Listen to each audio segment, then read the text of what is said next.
දැන් මේකේ පත්‍ර තලයේ බෙදිලා නැහැ. තලයේ බෙදිලා නැහැනේ සම්පූර්ණයෙන්ම තියෙනවා. මේක අර්ධ වශයෙන් බෙදිලා. මේකෙත් මොකද වෙලා තියෙන්නේ? අර්ධ වශයෙන් බෙදිලා. මේ මැද එකතු වෙලානේ. අර්ධ වශයෙන් බෙදලා තියෙන. සම්පූර්ණයෙන් බෙදිලා නැහැ. අර්ධ වශයෙන් සම්පූර්ණයෙන් බෙදලා නැහැනේ. ඒතකොට මේවට කියනවා අපි මොකද්ද? සරල පත්‍ර. මොනවද? සරල පත්‍ර. පත්‍ර තලය සම්පූර්ණයෙන් බෙදලා නැත්තම් සරල පත්‍ර. මේ තියෙන්නේ කරපිංච කොළයක්. කොයි කරපිංච කොළය කියන්නේ කොකටද? මේ මුළු එකටමද නැත්නම් මේ පොඩි කොළයටද?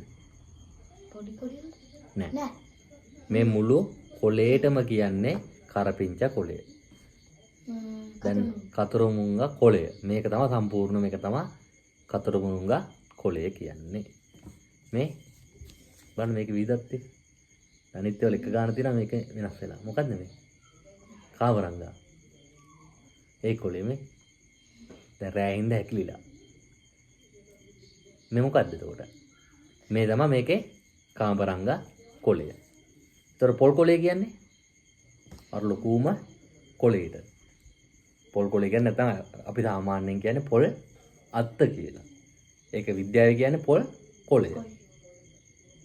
ලොකු පොල් අත්තටම කියන්නේ එක කොළයක්. තේරුණාද? පොල් අත්තරම කියන්නේ එක කොළයක්. ඒකට කියනවා පොල් කොළය. එතන මේ පොඩි කොළයකට ඒක ඇතුලේ තියෙන පත්‍රයේ ඇතුලේ තියෙන එකට කියනවා පොඩි පොඩි ඒවට පත්‍රිකා. මොකද්ද? පත්‍රිකා. ඒතකොට මේ තමයි පත්‍රිකාව. ඒතකොට සාමාන්‍ය පොල් කොළයක් ගේන්න ඕනවට හරියට කියන්නේ මොකද්ද? පොල් පත්‍රිකාවක් ගේන්න ඕන කියලා.